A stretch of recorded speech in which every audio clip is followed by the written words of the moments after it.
Welcome to the Real Python Podcast. This is episode 252. Once you've learned the vocabulary and syntax of the Python language, how do you progress into learning the right combinations to put it into your code? How can Python's built-in itertools library enhance your skills? This week on the show, we speak with Rodrigo Girão Serrão about teaching Python through his blog and his passion for the itertools library. We discuss Rodrigo's different approaches to writing on his blog. He likes to document smaller concepts about Python and building code in his Today I Learned series. He's also been collecting advice about the best way to use core Python features in another series called Pydon'ts. We cover his recent PyCon US tutorial about the built-in itertools module. The functions contained in the module create iterators for efficient looping. We discuss the categories of tools inside the collection and ways to simplify your code. We also discuss the concept of vocabulary versus idioms in writing. Idioms are a group of words that hold a symbolic meaning that go beyond the literal meaning of the individual words. We dig into how that applies to learning Python and building a personal collection of programming idioms. This episode is sponsored by AMD. Join AMD at Advancing AI 2025 in person on June 12th, or catch highlights virtually. Hear from AMD CEO Dr. Lisa Su, AI leaders, and fellow developers on the future of AI.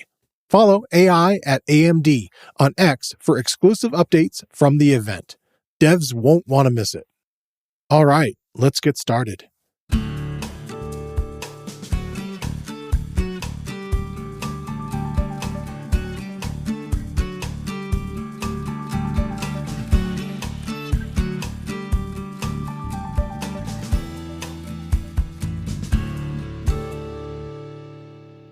The Real Python Podcast is a weekly conversation about using Python in the real world. My name is Christopher Bailey, your host. Each week, we feature interviews with experts in the community and discussions about the topics, articles, and courses found at realpython.com. After the podcast, join us and learn real-world Python skills with a community of experts at realpython.com. All right. Well, welcome to the show, Rodrigo. It's a pleasure to be here. Yeah, I'm excited to talk to you. We've met a couple times now online, now that you've come on board to do some video courses for us. So I'm excited. We just had your first video course go out. Do you want to tell people a little bit about what the course is about? Sure thing, yeah. The course is on working with missing data in polars. Let's call it the new kid on the block when it comes to data frame libraries. So, yep, that's the topic. Are you using polars yourself? I use it a little bit. Okay. I used to work full-time at Polar, so maybe I'm biased. Oh, okay. But I use it more than pandas, I can say that for sure. Okay, so you were working full-time on the project? I was, yeah. Not sure if the correct tense went through. Yeah, that's good. Sorry, also just to clarify, I was not working on the code. Okay. I was promoting and other things? Doing talks and, doing training. Yeah, things like that. What I thought we might talk a little bit about, I don't usually do like full backgrounds on people to like ask them like, okay, where did you start programming? But I'm maybe intrigued to see like, when did you get into working with Python? All right. So it all started when I was 2 years old. See, I was saying we were going to do that. No, well, I could actually go back as far as being 2 years old. But let's skip that. So why did I start teaching? Well, I've always liked teaching and sharing knowledge. And when I started programming, it just felt like a natural thing to do. And when I was starting to learn Python, I would, write these small programs. And I remember one of the first things I wrote that I thought, wow, this is really cool, was like a maze solver. And, you click 2 points on the maze and it finds the path and it draws the path. And I wanted to be able to, take a couple of notes about the project so that later I could look at it. Yeah. And I thought maybe I'll write a small blog post about it. So I created a blog to just be able to kind of take note of the random stuff I was doing. Yeah. And then it very quickly derails into me just writing about maths and Python and whatever. So that's how I started. And then workshops and talks, and those all came after as pretty natural consequences of me just really liking talking. Yeah. Yeah. That's cool. Your handle online is mathspp, is that right? I'm trying to remember what it is. Yeah, sadly, it depends. Okay, where you're at. Okay. Yeah, exactly. It's mathspp. Okay. Because it's and folks, if you're listening to this, it's not maths app. There's no A there. Okay. And people always get. I mean, fair enough. They mess it up, but it's like a bad play on maths, as in mathematics. Yeah. And then the PP from C++. Oh, okay. The C++ file. Yeah, exactly. Okay, fun. Yeah. Yeah, okay. And this, is that your like sort of university background would be in math? Yeah, I did a master's in mathematics. Yeah. Okay, cool. That's my formal education. Were you using, was it MATLAB? I'm trying to think what were the popular things in university, depending on how many years ago we were. Yeah, exactly. So I did have a little bit of MATLAB and a little bit of Mathematica, the Wolfram language. Yeah. Yeah, that was mostly. It was only when I left that they started teaching Python at my degree. I think I've heard that a couple times now. That's right. That's good. I mean, you learned all this, well, a lot of the skills and learned some of the fundamentals. And was it hard to translate from what you had learned in, say, MATLAB to Python? I actually I already knew Python when I joined university. Oh, okay. Yeah. So you had already been doing those maze solvers and things like that. Yeah. And so it was the other way around. I had to translate from Python to MATLAB or to Mathematica or whatever I was using. Yeah. It might actually come up later in the conversation, but it wasn't really very difficult to translate because while these three languages we mentioned are different, they're also kind of the same. Yeah. And so it's just you change the white space for brackets and whatever, but it's all the same thing. So yeah, I had no difficulty. They're all very high level in a sense. They're abstracted quite a bit. Yeah, and it's I guess the paradigm, like the main paradigm is well, listeners might be, Rodrigo, MATLAB is maybe array-oriented. Well, yes, but they had us write loops. So it looked like Python either way. Did you learn like C++ then also? Or did you work in some other languages? No, I did not. I may have written like less than 100 lines of C++ in my whole life. Okay. And I've learned a few other languages, none as well as Python. Yeah. And all of them outside of the academic, context or environment. Yeah. But one that I did learn to some extent, and that was not easy to translate from or to Python, was APL. Oh, okay. I don't know that one. That's fine, because no one knows about it. All right. So APL, can you guess what it stands for? APL. I'm gonna maybe make that it's something like a programming language. Like that. That's exactly it. Another? It could have been another, but it's actually a programming language. Okay. Which is a terrible name for a programming language. But programmers love that stuff. I don't know why. I can't think of the name. I was in a rock band, and our band was called Beats the Hell Out of Me. Because we couldn't come up with a name. I mean, that's a good name. In the end, yes. And it made sense to the type of music that we did. It was all over the place. So well, so it was aptly named. Yeah. Can I just in defense of APL, we don't have to talk about it, but just in defense of APL, when it was created, it was not a programming language. It was a mathematical notation. So that's okay. So the name made more sense then. Okay. just to set the record straight. To clarify, that's fine. Yeah. So did you play with Rust at all when you're messing around at Polars? Nope, not when I was working at Polars. I'm messing a bit with Rust now. Oh, okay. Yeah, but unrelated to, or not strictly related to Polars, yeah. Okay. I'd like to talk a little bit about your blog, and you kind of create a mountain of content. How long have you been doing the blog? I know you mentioned the start, what sort of inspired it, but like how long have you been doing it? And do you have a number? Do you keep tabs of like how many posts you've done and stuff?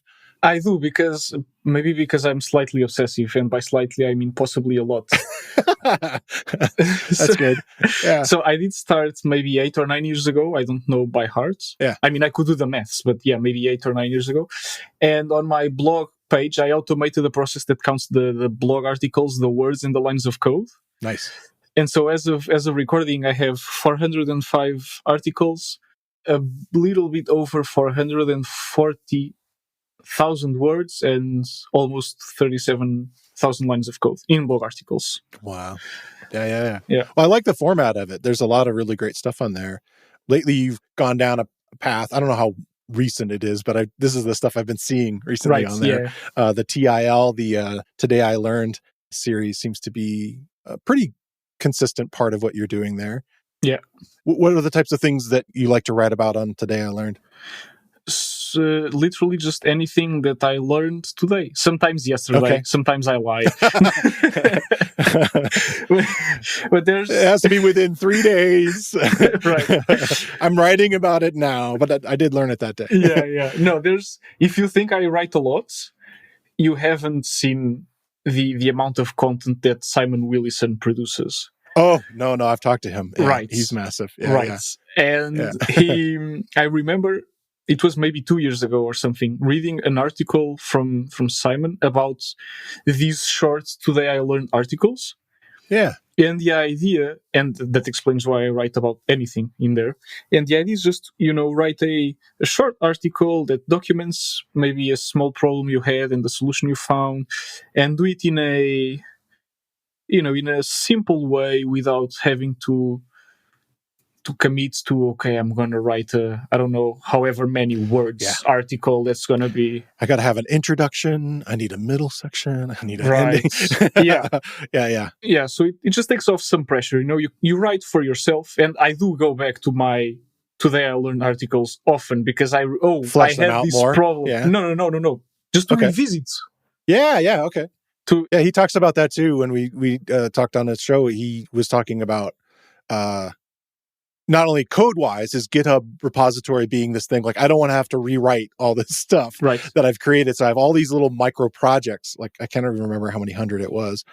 But similarly, like you're saying, it's also like I can't remember. And then he does a search and his project comes up, right? One of his blog posts, right? Does that happen to you too? Yeah. Well, I haven't written that much that I forget I wrote about it. Yeah. But I remember, I wrote about this specific thing. So I just Google for my own results. And then this is what I did 2 years ago. Yeah. That's cool. Yeah. It's helpful. That sounds like really good advice today. You do create a lot of content on other platforms like Blue Sky and Mastodon. And I think LinkedIn, I'm not sure where all the places you create stuff, but I mentioned to him, there's some other people out there that are in the creative world right now where they use this term posse of post on their own site and then syndicate elsewhere. So POSSE. Oh, fun. And which I'm thinking is not exactly what you're doing. I feel like you kind of have a mix of content in different places, and I don't know if listeners are interested in this stuff. I'm interested in it because I feel like there's a problem right now where platforms completely crumble and disappear for different reasons. And if all your stuff is there, then like there's no sort of document in it. If you want to write about things or have these ideas or just even have that, like you said, this, repository of stuff that you've created that you can kind of remind yourself of, there are other people are going to be interested in it, and who knows what it'll turn into. So maybe this is a great way for people to get started to do their own TIL stuff. Yeah, no, absolutely. If you're on the fence, just do it. So there's no reason not to do it. If you don't do it, no one is going to read it. If you do it, and if no one reads, that's fine because you still did it for yourself. And then if you get one reader from across the world who stumbled upon your short article and that saved them a couple of hours, I mean, that's already a win, I would say. Does that happen to you when you go to like conferences and stuff? It did. Yeah, I've had a couple of random folks, random as in I didn't know them. Yeah. Just come up to me because they recognized me and they had read some of the stuff I've written. It's kind of an interesting experience. Someone walks up to you and they kind of behave like they somehow know you. Yeah. Well, I have the same advantage. That I went to DjangoCon, and people will we went to this dinner, and people came around, and sat down next to me, and then he pulled out his phone and he had an episode like right there, and I was like, oh, okay. That's me. Yeah, it's a listener, which is really cool, and so forth. A lot of people will introduce themselves or they know of the show, and which is really, really kind of fun. So that's neat. What are the other types of things that you create that are on the blog now? Like if people wanted to check it out, there's obviously the TIL stuff. What else do you have on there? Well, there's not sure if I understand the question. So I blog mostly about Python, right? Okay. Yeah. I have this forever unfinished book. Okay. Which I call the Pydon'ts. And it's forever unfinished because now I don't remember who it was. Maybe it was someone told me it was Richard Feynman that said this. I doubt it, but who cares? A book is never finished. You just abandon it. Yeah. And if you're thinking about programming languages and books about programming languages, Python is always evolving. So whatever I wrote a couple of years ago about Python 3.8 at the time, I mean, I talked about the walrus operator as the new thing that has just been released. Yeah. And now I have a book with a chapter that says this new thing that has just been released. And that's clearly not true anymore because it was released a bunch of years ago. Yeah. So I don't know. I still write frequently for that book, for example. Okay. But you've created a couple of smaller books though also, right? Yeah. So there's a couple of the little book of, okay, and then insert topic. Yeah. The little book of itertools and the little book of Pygame, a couple of others. What I found, what happens to me a lot is I just blog about a topic. And if I blog enough about that topic, what I can do is I can compile those articles. I can maybe polish them a little bit more, make sure they're coherent and cohesive if you like go through all of them in order or in, I don't know, together, and just make a book out of it. Yeah, that seems like a better strategy. I mean, not to say, bad things about your other strategy, but the fact that you're like kind of at the point where like you would need to find a stopping point and then you would need to go and sort of retroactively edit a lot of it. I mean, unless you're doing a book that's more of like a historical journey across time. But the little book lets you get something out and create it. And I think that maybe would make more momentum for somebody who hasn't published yet. Oh, absolutely. Okay. Yeah, I think so. If you've never published, it's easier. Even if you've published, it's much easier to write 50 pages than it is to write 500 pages. Yeah. How's the response been? I think it's been good. Yeah, cool. I'm terrible at marketing, so I don't know about that. You're online. You just need to mention it more. Yeah, I don't know, maybe. But I guess the point is also that it's also better for the readers because who's got time to read 500 pages, right? Yes. It works well for a very complete reference manual.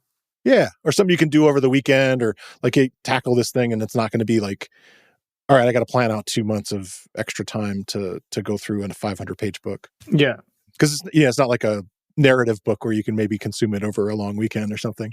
Yeah, exactly. Yeah. So I think it's also good for both sides, not just the writer that has to write less. Yeah, the writer just has to be more focused. It has to provide value in a short amount of time because you're not supposed to be beating around the bush, and then the reader just gets what they needed out of the book faster, so everyone wins. Yeah. You just returned from PyCon US. Yeah. How was the conference for you?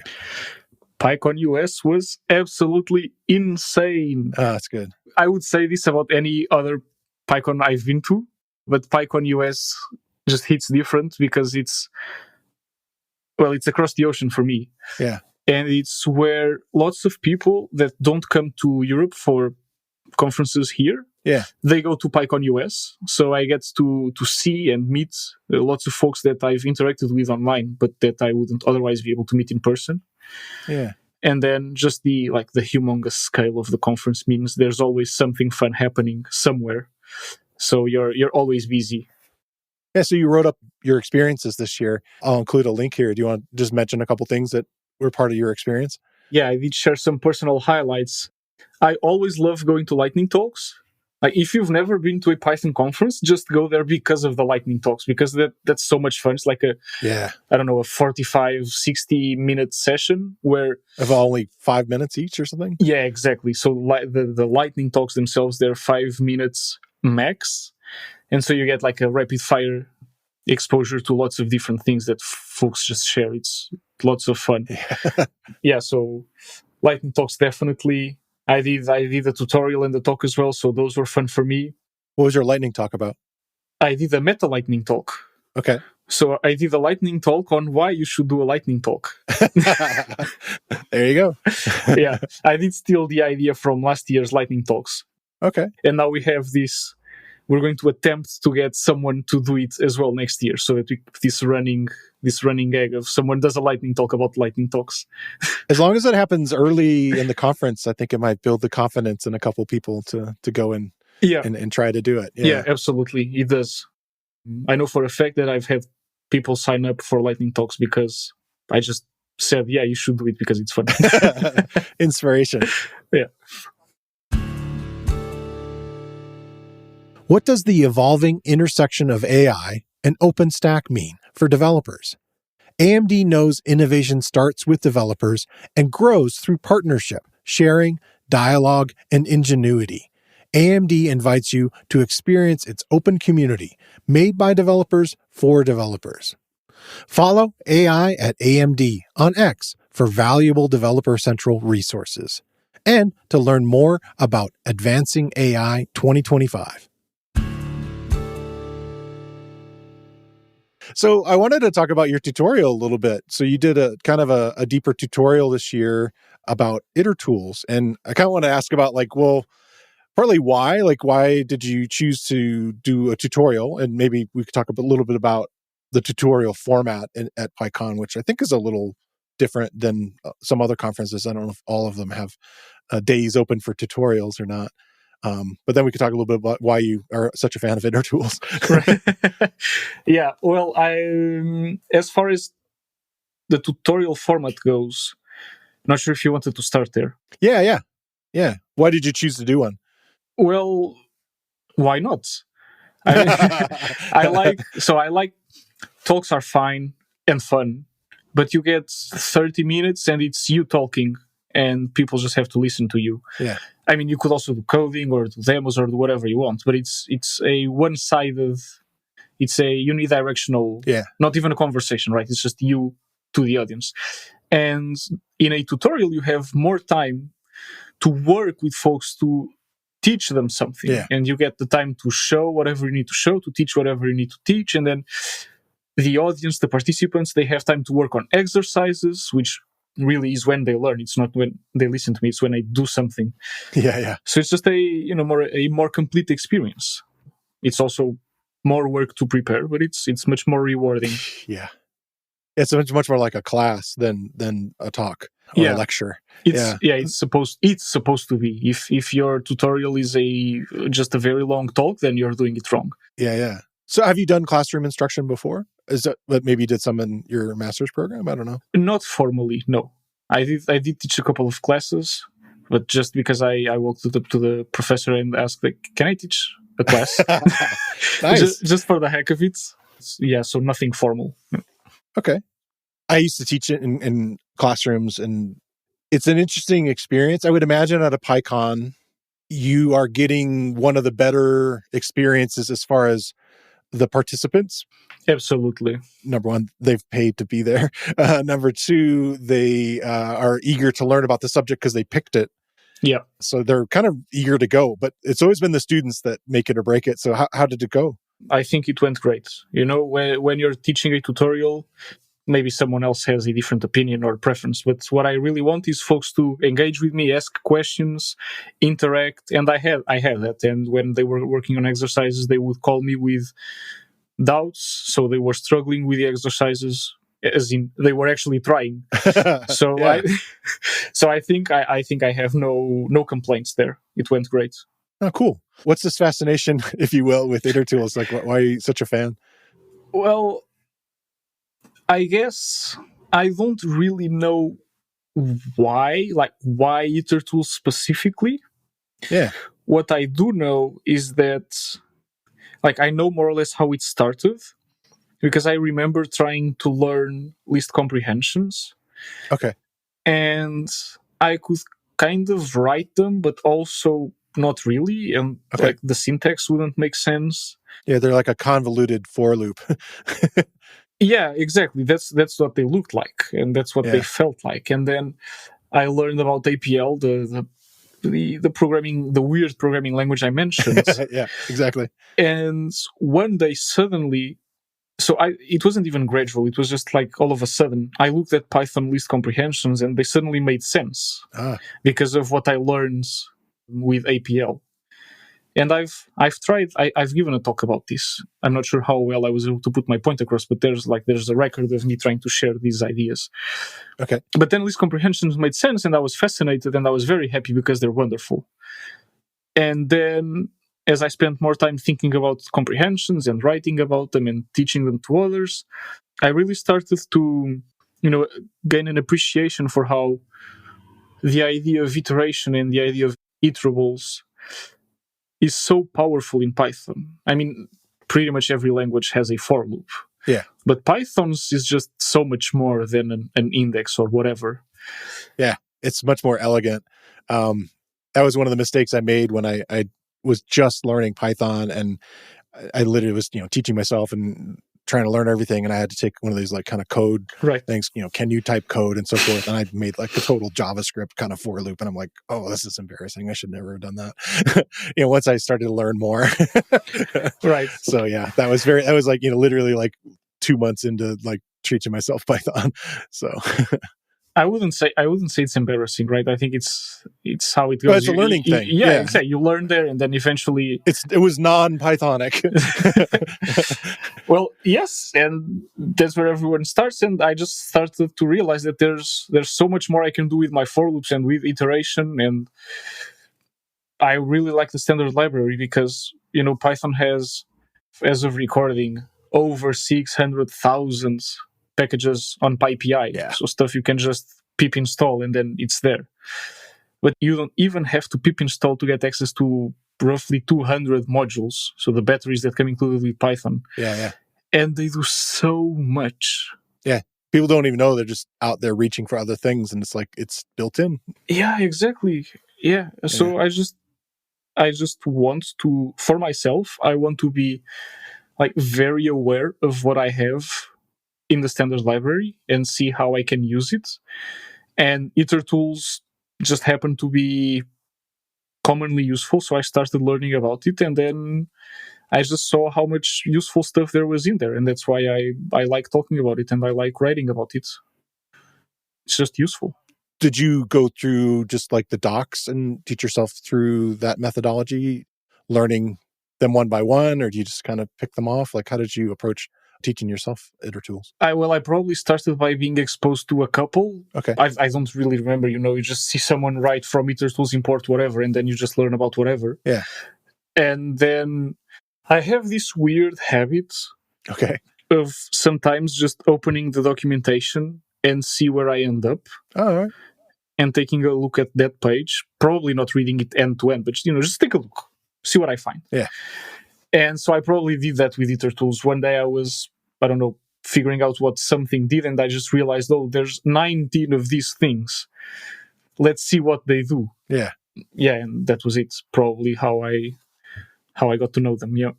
So where do you start teaching them? What do you like to share first? I would say write. When I'm learning something new or when I have to teach something, the first thing I do is write about it. Even if I'm going to ultimately give a talk or a tutorial, I always write about it first. Okay. So yeah, that's the first medium I use to share, to teach. Yeah. So do you want to go through a few of them, like some favorites? I don't know if we can cover all 19 of them, but maybe we can wake some people up to this built-in stuff that they might not be taking advantage of. Yeah, well, what we can do is, instead of going through the 19 of them, because that's insane for a podcast. It is, yeah. What we can do for people will be like stopping on the side of the road, writing notes. And we'll definitely include links for all this stuff, so you don't have to write down. Yeah, don't. But I think one thing that is useful, even if we don't go through any of them, is to to say some. This is not necessarily an original idea, but I wrote it down fairly recently, which is you can kind of think about the 5 categories of tools in the itertools module, and that kind of helps because then you can just let's learn about this category or whatever. Okay. And should we just list the 5 categories? Yeah, let's start with there, and then we can kind of describe them and then give you some examples of I always like where do I use this? That's always kind of the problem I have with almost all programming things is that someone will throw a piece of code up there and they'll throw foo and bar in it and A, B, C, and it's like, great. That was really useful. Like, I don't know where I'm going to put that. Where does this plug into my life? And so I always kind of think about that, which is a harder thing to do. And hence why, like writing about it or providing other examples and stuff like that's a big part of it. So, but yeah, I'm totally down with like this because you're right. There are like very specific categorically, like what types of things do they do? Some of them land in sort of this functional programming kind of area. And where do you want to dig in? Yeah, so let's just list the 5 categories and then we can do whatever you feel like. Yeah. I think there's the one way to put it is there's filtering iterables. Okay. So they're typically going to accept something else, some other iterable like a list, but some other iterable and a way to select elements from that iterable. So there's filtering iterables. There's reshaping iterables. Okay. That will accept another iterable, some other parameters, and then they will somehow change the shape of what you fed in. Is that like in the category of like mapping kind of stuff? Is that different? I would, when you talk about mapping, I always imagine modifying the values. Oh, okay. And in reshaping, I just mean maybe shuffling them around somehow. Okay. All right. Sounds good. Okay, so there's filtering and reshaping. There's a couple of infinite iterables that just allow you to build infinite sequences, typically to be used with other things, so in conjunction with other things. Okay. There's the combinatorial iterables. These are more related to maths, but not necessarily. Okay. And then there's this, I have a hard time coming up with a name for this last category because you're left with 3 odd iterables and they call them like the complementary, not as in it's free. No, thank you. Or, free. There's multiple ways we could think of it. No, it's in the sense that they go with other things. Yeah, exactly. Yeah. So the complementary iterables, because you can think of them as like generalizations of 3 other tools each. So, okay. Yeah, I guess these are like the 5 categories, and if you're aware of these categories, then you have an easier time like remembering what's in the module. What I could do for like some beginners real quick is just say, define like an iterable. There are definitely like more programmatical ways of defining them, but it's usually something that is a collection of items. A list would be something that can be iterated over, right? That you can kind of go through, and the iterations, usually we think of them as like a loop would go over and, select individual items and go through them. Other iterable items that people think of, even a string, the individual characters in a string. I don't know. Do you have any other ways that you like to define? I don't have an actual thing right in front of me. Well, I guess I should. I don't think the formal definition is very important. I really like the idea mentioned of going through. If you can go through it, if it has a start and you can go through the parts of it, then it's probably an iterable. Lists and strings, like you said. Another example would be, for example, files. You can go through the lines. Right. So a file is an iterable. Yeah. Yeah. So like using something like there's a thing called glob. That's a common thing people use to find the directories inside of, or the files inside of a directory and can kind of go through, and it will provide, once you've run that, an iterable that then all the names can be run through, and it kind of collects them together, this sort of global file tool. Yeah. But they're everywhere in Python. Dictionaries, and there's all these other kinds of, other things. And I know that the formal definition has to do with like, it uses this particular protocol and so forth, but I'd rather keep it at a more basic level so that people could start using them, and as opposed to like maybe building them themselves, which is another type of direction we could go in. Right. More advanced. Yeah, I think that's a very reasonable way to go about it. Yeah, I'm happy with your choice. You want to just throw out some examples of a couple? Yeah. What we can do is maybe talk about a couple of them that are very useful. Sure. I think product is one that is like easily very useful for folks. Okay. And I like this example because it's from the combinatorial category. So non-folks that are not inclined to maths might be quote unquote afraid of looking at this. Right. But product is very useful outside of maths. Okay. And you can use it in your day-to-day life. And like one of the simpler examples would be, I have a bunch of PyCon t-shirts on my drawer. Okay. And I have 2 or 3 different shorts I use to go to the gym. Okay. And so if you had to figure out how many different outfits I could wear to the gym, you would have to go through all of those t-shirts and match them with all of those shorts. Right. And in code, this would look like a nested loop. You would go through my t-shirts in one loop, you would go through my shorts in another loop, and then you would do whatever. You would combine them, print them, whatever you want to do. Right. And this idea of combining every element, okay, whenever you have nested loops, if the 2 loops are independent, as in like the variables from the second loop don't depend on the variables from the first loop, mm-hmm. you can simplify the nesting with a product, the itertools.product. Right. So this simplification, this removal of nesting is where product can be handy a couple of times. There's all other scenarios, but this is an easy scenario where most folks will be able to see, oh, I can use product here, because it's common to have 2 loops or 3 loops. That's fairly common. Yeah, and again, I don't think code in podcasts works very well. Everyone, you and I know that, and listeners know that. Just take a look at the documentation, because it's simpler than it sounds, just because you have no visual visual support. Yeah, I'm gonna start trying to think of like what other kind of things that we could kind of get into, like other like common things that people could be using that they're not taking advantage of. Zip longest, I guess, is one that's also fairly easily useful. Okay, that's the one that where normally if you have zip, it takes 2 iterables and combines them, like sort of ties them together, right? Yep. Usually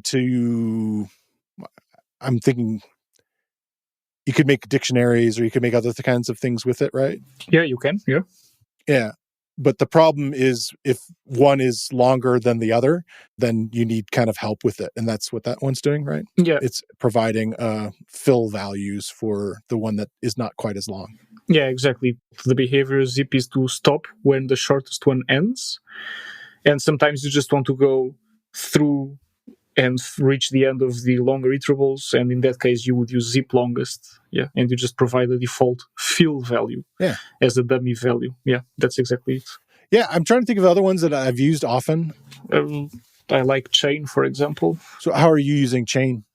Okay, so then if you're a beginner, or the word beginner always should come with air quotes, but if you're a beginner, that's totally fine. Yeah. You could be coming from a different language and just learning this new concept. And in this case, like we're saying, a lot of people have not discovered the built-ins and all the iterable tools that are here under itertools. So yeah, exactly. So if you're getting started with this particular part of Python, just make sure that you first learn about zip and enumerate. And then when you dive into itertools, what you start to realize is that you don't necessarily want to use lists everywhere.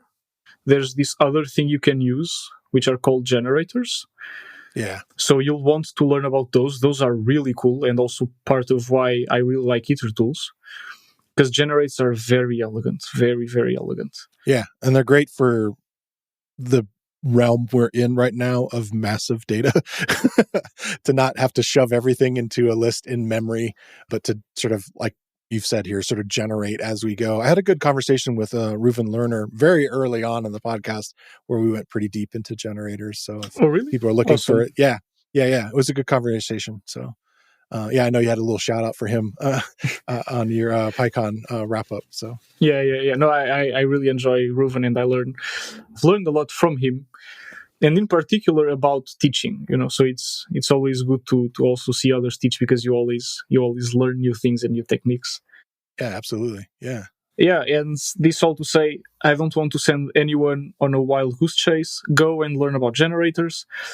When you do, you will soon learn that you need to use chain, because chain lets you it actually lets you chain things. So if you have two lists, you can sum them and you get a bigger list with the elements from both, right? Yeah. And you can think of chain as this operation, but for things that are not lists. Okay. So, for example, you cannot sum two files together, but if you chain them together, you can go through the lines of those two files in one go. Okay. So it's giving you access to turn more things into an iterable. Yeah, in a way. To combine multiple iterables into a single one.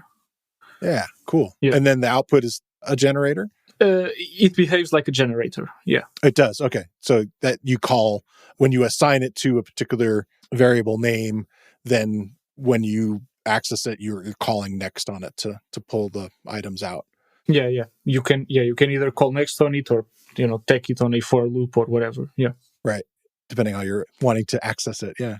Mm-hmm. Yeah. I mean, there's just a ton of them. Like you said, it's kind of awkward to talk about the specific stuff. Yeah. There's a lot.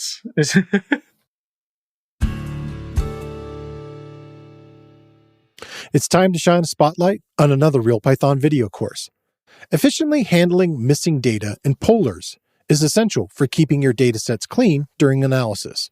This video course is titled Working with Missing Data in Polars, and it's based on a tutorial by Ian Eyre. And in the video course, my guest this week, Rodrigo Girão Serrão, is your instructor.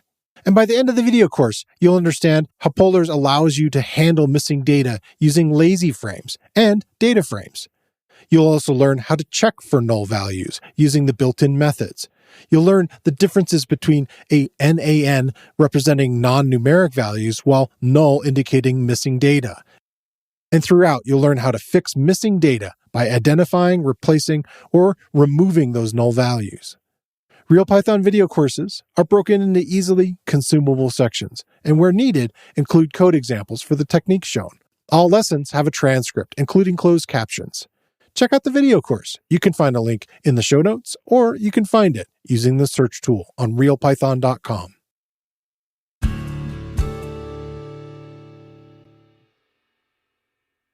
I want to talk about the difference between me and Shakespeare. What were you kind of coming from there? What were you trying to relay in your experience? I haven't written about it yet. Oh, okay. You're still working on it. Okay. So it's just, it's an idea I've been thinking about. Might be a talk idea. Yeah, exactly. But it's not a blog post yet.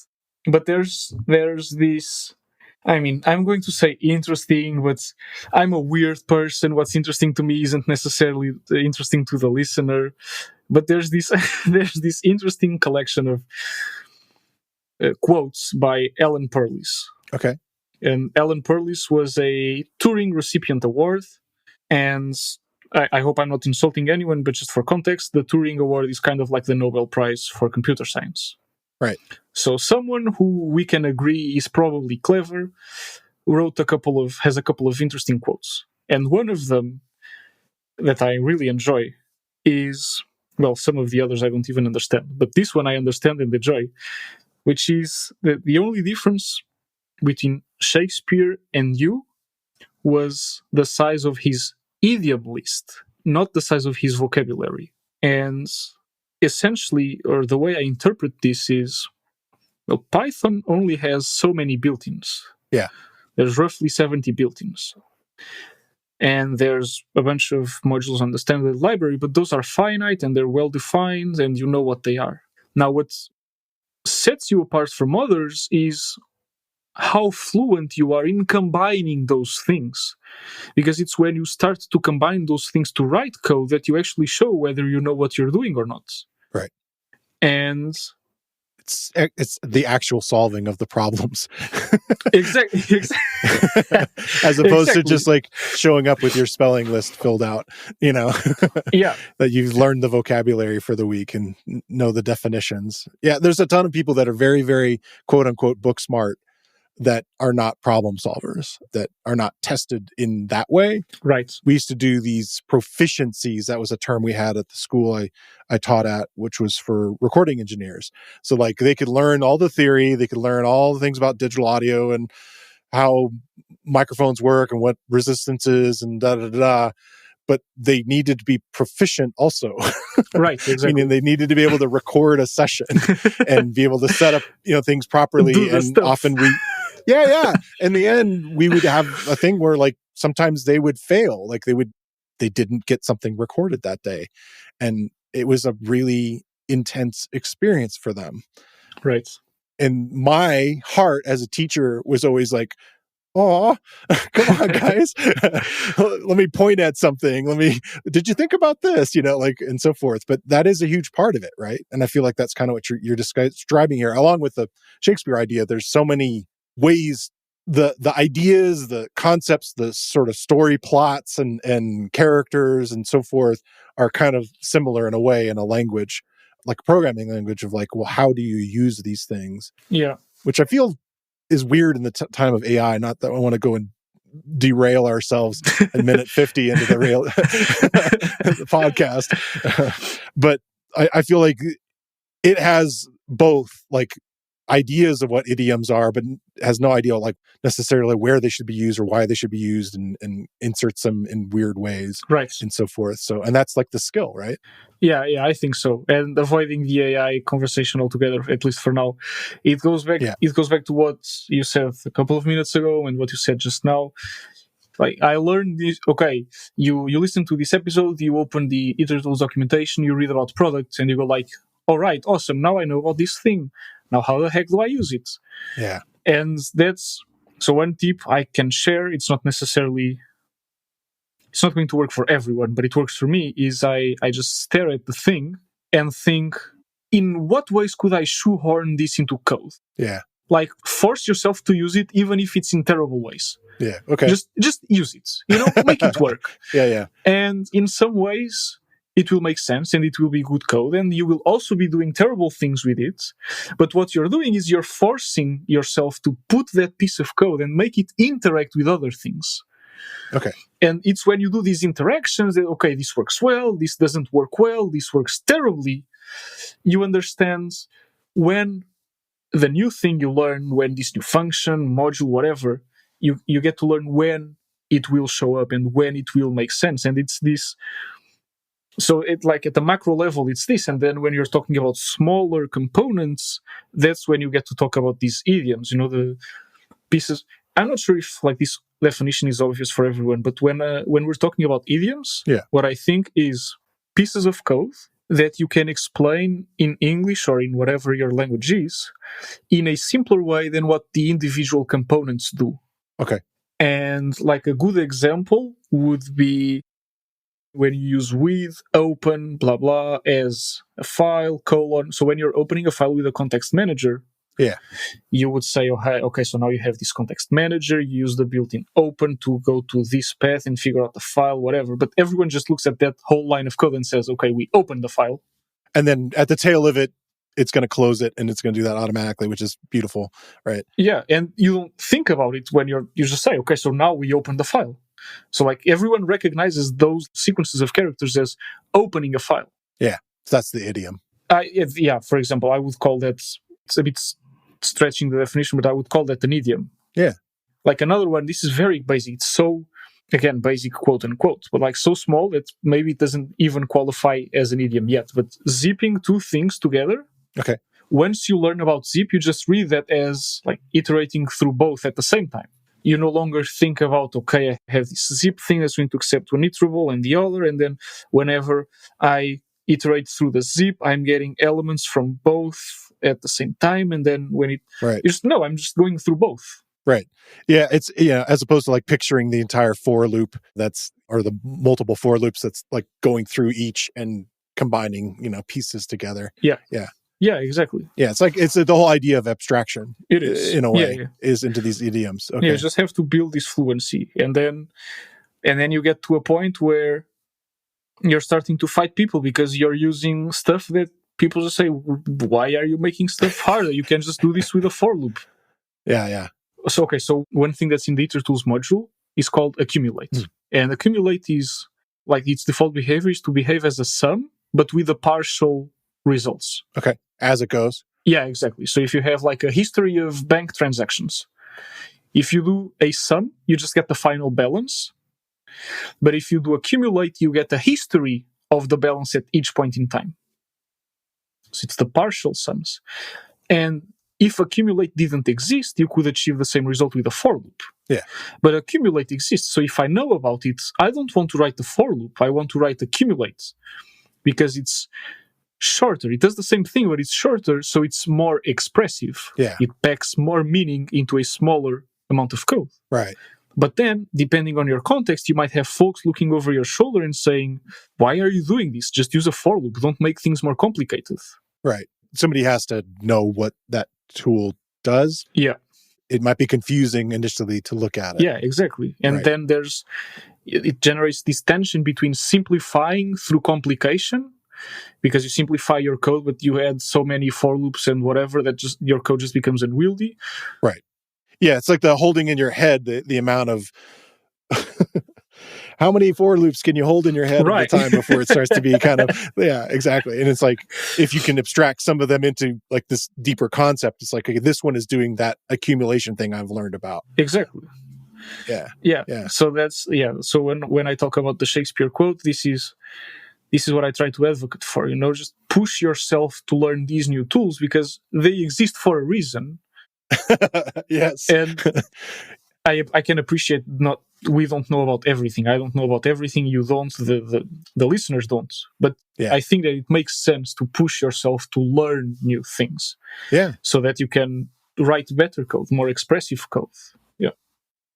And that's kind of what you're doing all the time, right? With the kind of the today I learned, but also like in the backlog of that is like that you discovering maybe like a new idiom or a new kind of technique and so forth, and are kind of like chewing on it and figuring out how you want to use it later, which is cool. It's cool to do that in public. It's one of those things that's been interesting. I mean, the podcast is that for me through me getting to ask all these dumb questions. I've actually been occasionally asked, are you sandbagging? Like, are you like pretending that you don't know this thing to ask the question of the person? And sometimes I am, because like I want my audience to have somebody ask that question for them. Right. And so it doesn't always make me look the brightest, but I don't care. As a teacher, I want to be the person who's helping facilitate learning.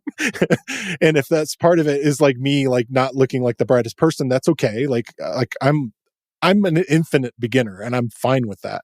Like I'm always learning something new and I enjoy that. And I feel that spirit inside you and the ways that you write.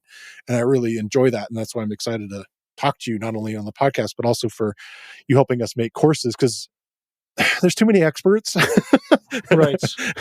Or people that, express themselves as experts. And I feel like there should be more people that are open to accepting new information and bringing it in and combining it in new ways, and which is really fun. Yeah, no, thank you for the part of that. That was a compliment. I really appreciate it.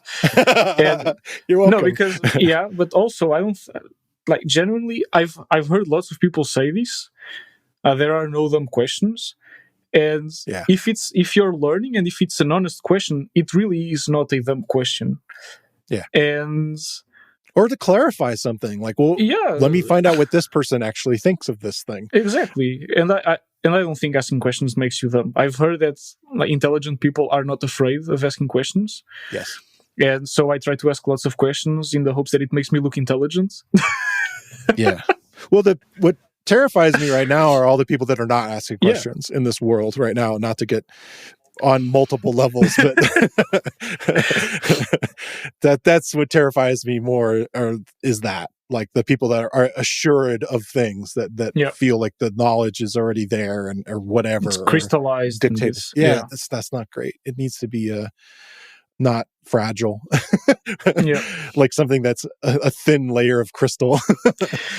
I mean, just question it, you break things, put things together, write terrible code. It's only after you write terrible code you'll be able to write slightly better code.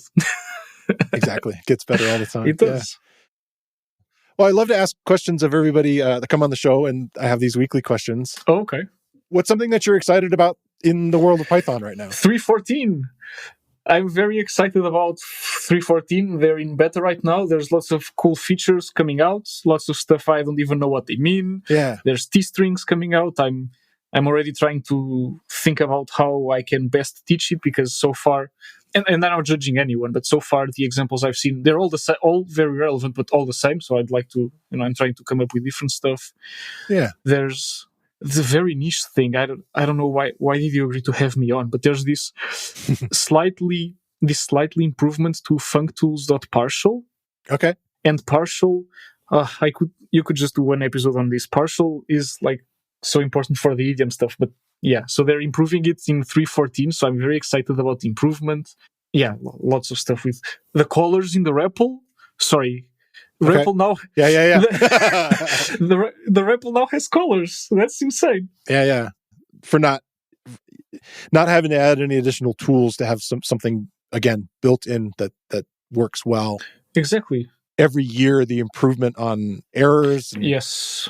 Pointing out like maybe you thought this and all this sort of stuff, which it just is fantastic, especially as a teacher. Yeah. That you can just say, let's, that was I don't know, like maybe my third episode 5 years ago.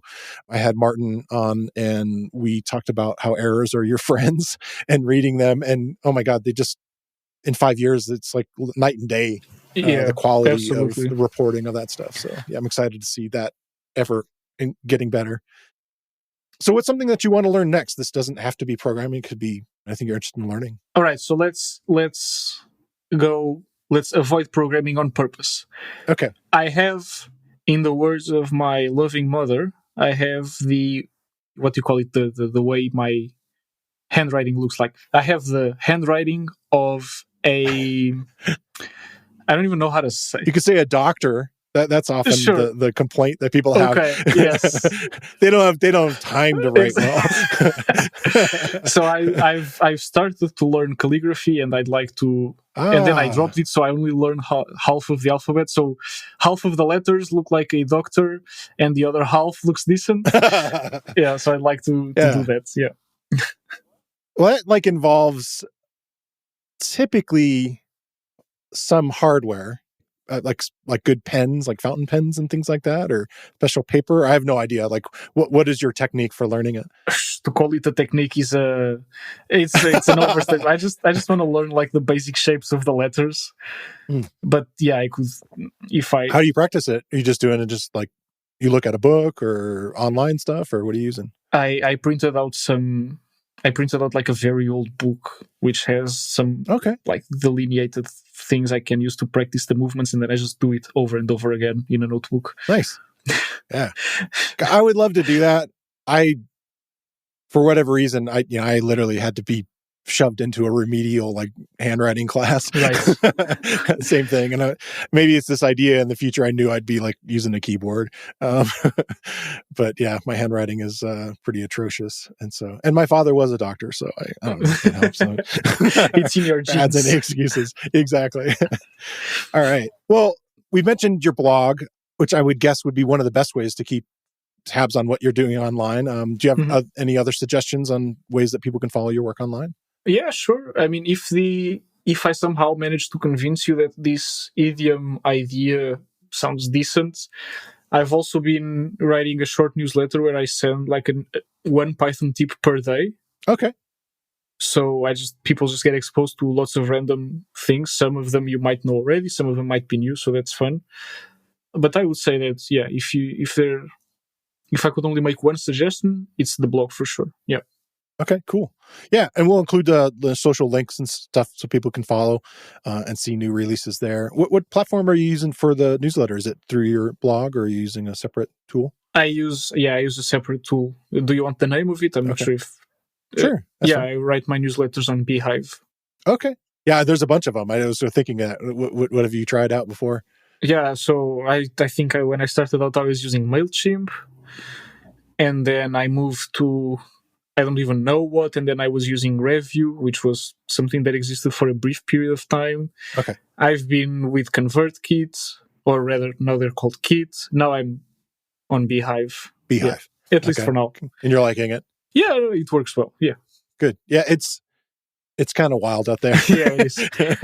Yeah, there were so many startup-y kind of venture capital-backed free money times businesses that either had to change their model or whatever, or change the pricing structure and so forth. So it kind of made it hard for somebody who's trying to be a creator, especially a solo creator. Right. And then you end up having to do, hopefully you make things portable enough that you can kind of lift them up and move them somewhere else if you need to. Yeah, and it links back to what you said about, losing the content ends. Yeah. So the silver lining of this was that I was only able to move because with a mailing list or with a newsletter, the emails of the persons you're reaching out to. So you, quote unquote, you own those. You know what you're doing with them. So if Beehive goes down tomorrow, I have a list of the emails, and tomorrow I set up shop elsewhere and I keep talking to people. Yeah. So that works well. Yeah. That's cool. Yeah. And I think in the age of social media, definitely the curdling of that platform, I won't use the other word, is kind of proving out by people creating newsletters that if you send someone an email and it's got great content in it, they'll read it, they'll be interested in it and look at it and so forth. And, it's harder and harder to get people to leave these sort of magnetic sites, that dragging everybody into. And it's like, well, there used to be this idea of blogs and other interesting content there, and getting people to return to stuff. Days. Yeah. And you got a bunch of stuff there. Yeah. I mean, like we said at the top, you got a whole bunch of stuff people can explore. Absolutely. Well, I'm excited to have you working on more video courses with us. And so I'll definitely include links to that. I have some other links, not only to the documentation, obviously the itertools stuff that's inside of at docs.python.org, but David Amos did a Python itertools by example thing that's on the site that I might mention and include there that we can kind of get into. Absolutely. And then there's a whole bunch of other kind of stuff as far as like vocabulary and idioms that we can kind of connect to there. So any suggestions, and I'll include the links there. Thanks so much for coming on the show. It's been fantastic to talk to you. Thank you so much for the invitation. I had a blast.